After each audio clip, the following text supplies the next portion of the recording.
일례로 제 환자분 중에 50대 여성분이 계셨어요.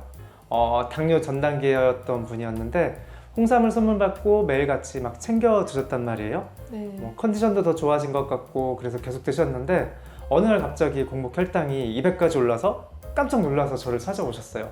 근데 이분이 홍삼이 몸에 안 받는 체질이었거든요. 본인은 건강하기 위해 챙겨 드신 건데 이게 오히려 몸에 문제를 일으킨 거죠. 와, 홍삼이요?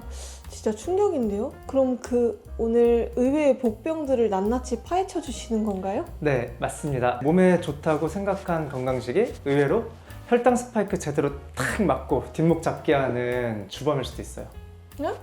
좋은 게 좋은 게 아닐 수도 있다는 말이에요? 요즘은 다들 잘 드시기 때문에 뭘 먹어야 건강해지냐 보다 뭘 먹으면 안 좋아지는가가 더 중요한 시대예요.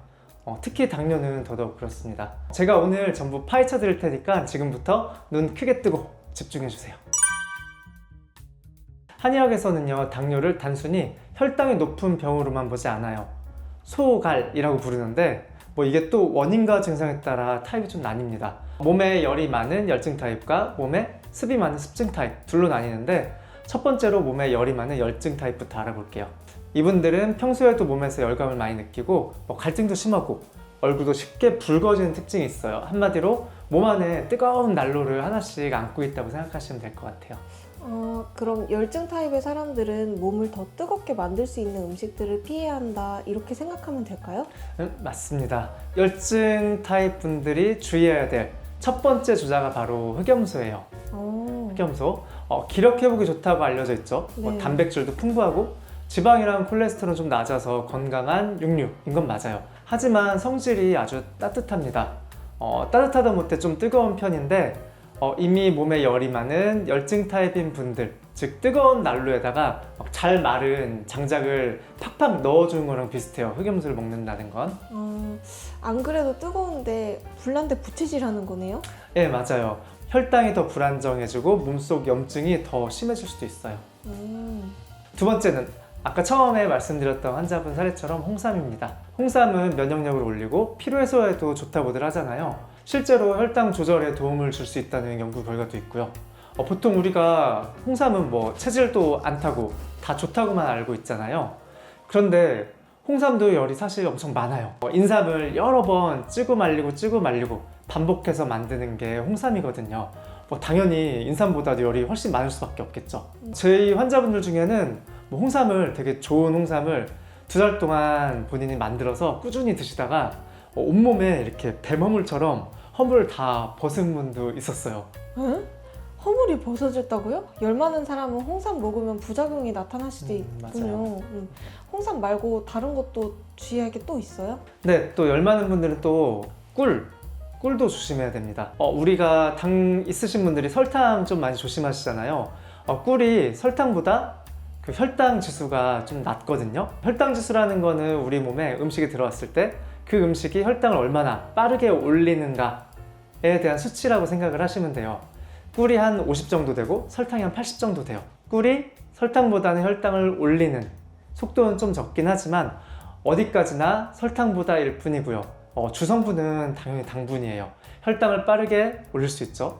게다가 꿀도 사실 성질이 또 엄청나게 따뜻해요.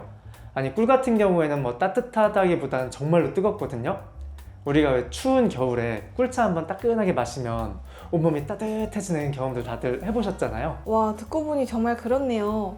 열 많은 난로 타입은 흑염소, 홍삼, 꿀 조심해야 되는 거 기억해야겠어요.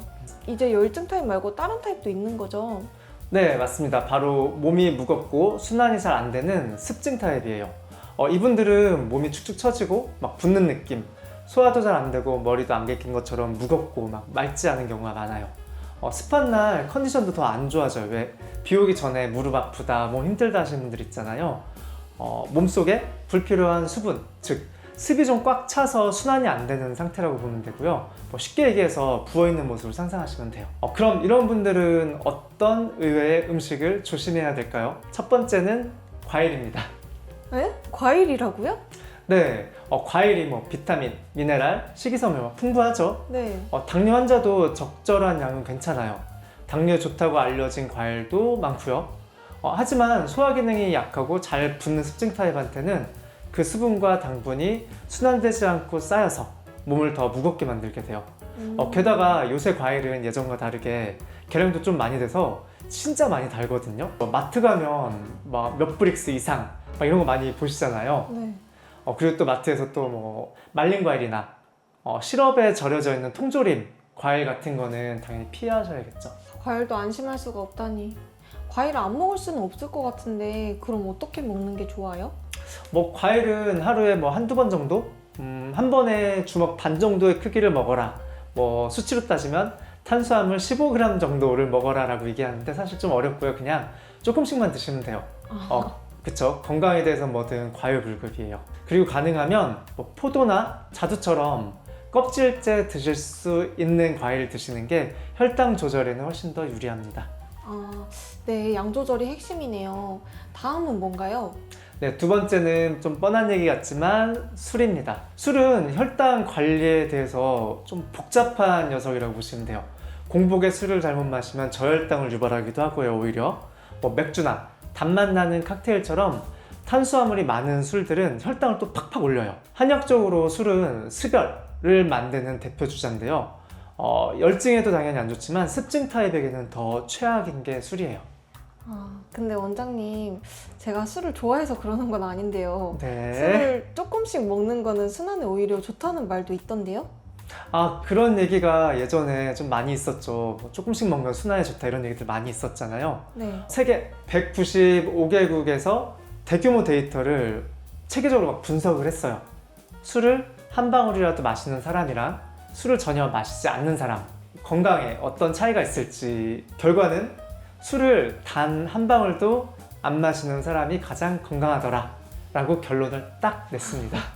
그렇군요. 뭔가 충격이네요. 커피는 안 좋아해요? 커피 좋아요. 불안한데요? 자, 그쵸? 많은 분들이 매일같이 드시죠, 커피. 커피에 대해서도 한번 짚고 넘어가 볼게요. 커피랑 혈당 관계에 대해서는 사실 연구가 되게 다양해요. 혈당에 커피가 좋다, 나쁘다, 연구 결과가 다 있어요. 하지만 몸에 습이 많은 분들한테는 카페인이 오히려 붓기를 조장하는 경우가 더 많아요. 커피에 이뇨작용이 있어서 붓기가 막 빠질 것 같거든요. 네. 근데 그건 몸 상태와 상관없이 커피 이뇨작용을 억지로 빼내는 거거든요.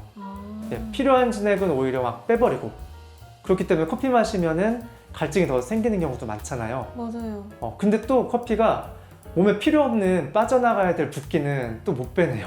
그리고 당뇨를 오래 앓는 분들은 신장이 또 약하잖아요. 근데 신장이 약한 분들한테는 카페인이 원래 또 금기 식품이기도 해요. 커피도 함부로 마시면 안 되겠네요. 그렇죠. 과일, 술, 커피 그냥 제로 콜라나 마셔야겠어요. 네, 여기서 또 하나의 함정이 나옵니다. 그 재료 음료수들 있잖아요. 거기에 당은 안 들어가 있거든요. 네. 근데 그 단맛이 어디서 나올까요? 다들 알고 계시겠지만 인공감미료가 들어가 있거든요. 뭐 우리 가끔 들어봤던 수크랄로스, 아스파탐 막 이런 거 들어보셨죠? 네. 그렇죠. 얘네들이 근데 당뇨에 오히려 해롭다는 연구가 지금 굉장히 많이 나오고 있어요. 세계보건기구에서도 이런 인공감미료 사용을 하지 말라는 권고 형식의 가이드라인이 지금은 나와 있을 정도예요. 네. 말할 힘도 없어 보이는데 습증인 분들이 이제 마지막으로 주의해야 될 것들 하나 더 말씀드릴 텐데 바로 물입니다. 정확히는 내 몸에 맞지 않는 과도한 수분 섭취가 문제인 건데요. 물 자체는 생명 유지에도 필수고 혈당 관리도 되게 중요해요. 하지만 습증 타입인 분들은 몸의 수분 대사 기능, 그러니까 물 순환이 잘 안 되고 있잖아요. 이런 상태에서 한 번에 너무 많은 물을 마시면 어떻게 될까요? 배출이 안 되고 더 쌓일 수밖에 없겠죠. 쉽게 얘기해서 붓는 거죠. 그럼 어떡해요? 의외로 간단합니다. 갈증 난다고 물을 벌컥벌컥 막 마시지 말고 한 모금씩 조금씩 나눠서 마시는 습관을 들이면 돼요.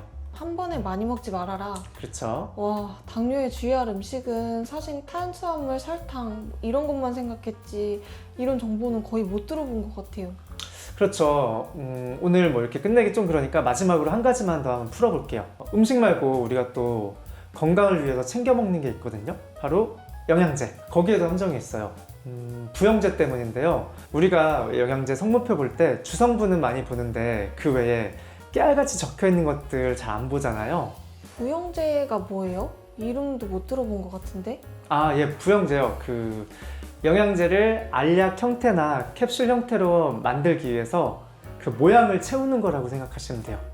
모양을 만들고 안정화시키기 위해서 들어가는 첨가물인데요. 그런데 이 부영제 원료가 뭐 유당, 전분, 말토덱스트린, 결정셀룰로스 같이 당뇨 환자가 주의해야 될 탄수화물이나 당류 성분인 경우가 많아요. 그것뿐만 아니라 화학 합성품인 경우도 굉장히 많거든요. 마치 과자 봉지 속에 질소가 과자보다 더 많이 들어있는 것처럼 우리 이런 영양제도 그 형태를 위해서 많은 부영제가 들어가 있다고 생각하시면 될 것 같아요. 그럼 영양제 먹으면서도 모르는 사이에 뭐 당이나 인스턴트를 섭취하고 있을 수도 있다는 거네요? 그렇죠. 뭐 요거 조금 들어가 있다고 해서 뭐 큰일 있겠어 라고 하실 수도 있지만 여러 종류의 영양제를 매일 꾸준히 섭취하는 분들도 많이 있어요. 그렇다면 몸에 좋다고 한 번에 막 10개씩 드시는 분들도 있는데 그럼 어때요? 그게 바로 티끌모아 태산이 될 수도 있다는 거예요. 매일 조금씩 하지만 꾸준히 혈당을 건드리는 거죠. 그래서 이 영양제를 선택할 때는 주성분뿐만 아니라 어떤 부영제가 사용되었는지 그 기타 성분까지 꼼꼼하게 확인하는 습관이 정말 필수라고 볼 수 있어요. 게다가 이런 부영제 중에는 건강에 문제를 일으키는 것들도 있거든요. 부영제에 대해서는 지금 자세하게 얘기하려면 너무 오래 걸리니까 다음번에 한번 따로 정리를 해보도록 할게요. 와, 오늘은 정말 뒤통수를 맞는 정보들이 많았어요. 몸에 좋다고 생각했던 것들이 오히려 독이 된다니까. 그쵸? 그래서 오늘 제가 99%가 모른다 라고 좀 강하게 어그로를 좀 끈 거예요. 중요한 건 특정 음식이 절대적으로 좋거나 나쁘다 라고 단정 짓는 것보다는 내 몸의 상태, 내 체질을 정확히 알고 판단해야 된다는 거예요. 제가 복진이라는 진단을 통해서 환자분들을 진단을 하고 그걸 공유하는 이유도 바로 그런 거거든요.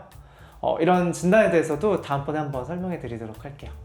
네, 오늘 내용 정말 많은 분들께 도움 될 것 같아요. 그리고 복진에 대한 얘기도 기대하겠습니다. 궁금한 점 있으시면 언제든지 아래 댓글로 남겨주시고요. 오늘 이야기가 유익하셨다면 구독, 좋아요, 알림 설정까지 꼭 부탁드립니다.